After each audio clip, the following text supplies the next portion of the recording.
Ka-Express, this Gilas team now is totally different sa mga nakasanayan natin noon.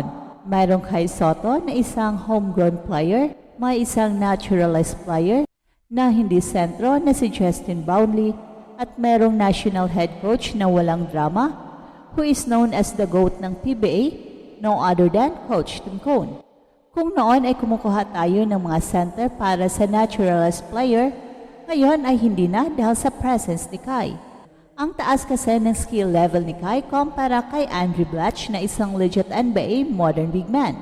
Well, let's face it, si Andrew Blatch, siya na ang naging sukatan pagdating sa Gilas Center.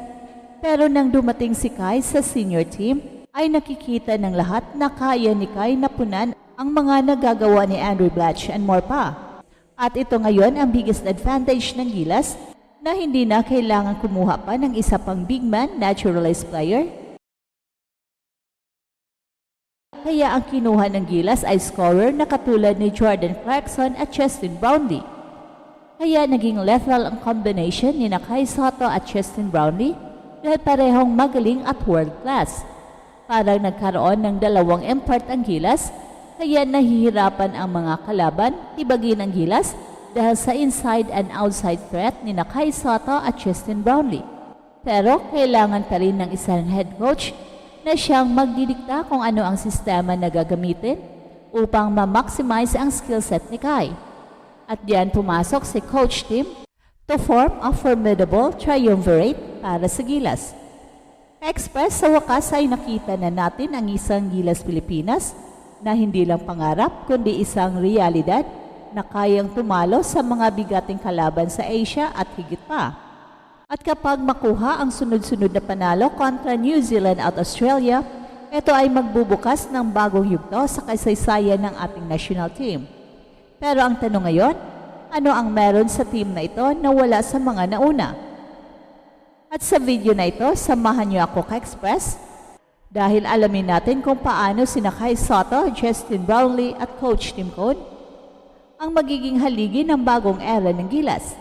Ito ang kwento ng isang team na binuo hindi para lumaban, kundi para manalo. Kung babalikan natin ang nakaraan ka-Express, ang Gilas Pilipinas ay palaging umasa sa isang naturalized center na kayang makipagsabayan sa malalaki at matatangkad na players ng ibang bansa. Kilalang kilala si Andrew Blatch sa kanyang papel, isang dating NBA player na naging barometer kung anong klaseng big man ang dapat dalhin sa international tournaments. Hindi lang siya scorer at rebounder, kundi isang stretch big na kayang magdala ng bola, pumasa at mag-shoot sa labas. Pero kahit gaano kagaling ni Blatch, hindi niya nakuha ang consistency na kinakailangan para laging manalo ang Gilas. At dito ngayon pumapasok ang bagong pag-asa ng Philippine basketball, si Kai Sotto. Isa siyang homegrown talent na hinuhubog sa modernong sistema ng basketball, mula Australia hanggang US, at hindi na natin kailangang umasa sa isang naturalized center dahil ang meron tayo ngayon ay isang Kai Sotto na hindi lang matangkad, kundi may finesse, basketball IQ at hustle na pambihira sa kanyang edad. Kung noon ay sabik tayong makakita ng Pinoy na kayang sumabay sa mga international big men, ngayon ay masasabing dumating na ang panahon ni Kai. Hindi lang siya punong-puno ng potensyal, kundi isa siyang actual na game changer. Kaya't hindi na rin nakakagulat kung bakit hindi na isang sentro ang napiling naturalized player ng Gilas dahil sapat na si Kai. At dahil dito ang Gilas ngayon ay may pagkakataon ng kumuha ng isang naturalized player na hindi big man, kundi isang elite scorer.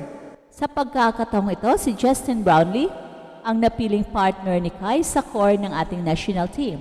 At ka-Express, hindi basta scorer si Justin Brownlee, isa siyang tested warrior sa PBA, isang crowd favorite at isang matalinong manlalaro na marunong makipag-chemistry sa kanyang mga kakampi. Sa tandem nila ni Kai, tila ba may dalawang import ang Gilas. Isang malupit sa loob at isang sharp shooter sa labas. Ang kanilang kombinasyon ang naging kryptonite ng mga kalabang teams dahil hindi nila alam kung saan manggaling ang opensa ng Pilipinas, sa loob ba o sa labas. Pero kahit gaano kagaling ang players, hindi pa rin ito sapat kung walang tamang sistema. At diyan pumasok ang pinakahinog at pinakarespetadong coach sa kasaysayan ng Philippine basketball, si Coach Tim Cone. Hindi siya coach na puro drama, hindi siya coach na malakas lang sa pangalan. Si Coach Tim ay isang master strategist, isang mentor na marunong mag-develop ng players, at isang leader na kayang buuin ang isang winning culture.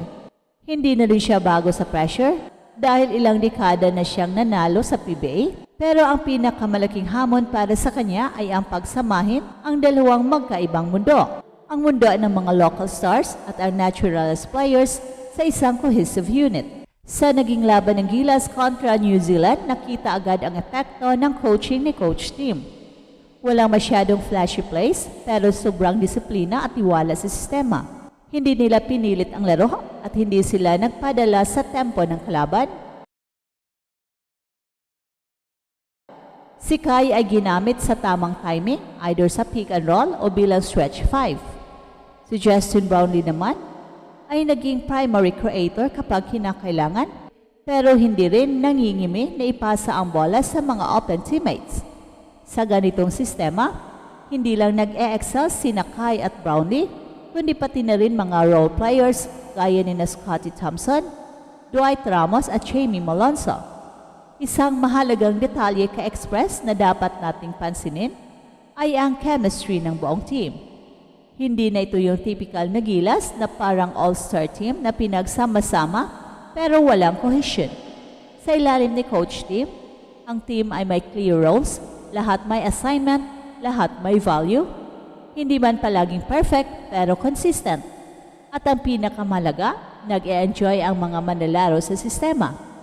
Kitang-kita sa kanilang galaw, sa kanilang communication sa court at sa kanilang body language. Wala ring power struggle. Si Kai, bagamat young star, ay marunong makinig. Si Brownlee, bagamat veterano, ay willing mag-adjust. At si Coach Tim, kahit GOAT na, ay patuloy pa rin nag-a-adjust depende sa strength ng kanyang players. Kaya ang pagkapanalo ng Gilas kontra New Zealand, hindi ito aksidente. Isa itong produkto ng tamang pagpili ng personnel, matalinong pagbuo ng team at world-class na coaching. At higit sa lahat, ito ay patunay na kaya pala nating manalo kung may plano, kung may vision, kung may unity. At ngayon ka-express, may bagong pag-asa na tayong pwedeng kapitan. Hindi lang dahil sa panalo, kundi dahil sa posibilidad na sa wakas, isang tunay na competitive at respected na Gilas ang ating masasaksihan sa mga susunod na taon. At ito ang Express Info na kung saan bawat kwento, kinulat ang mundo. Don't forget to like and subscribe.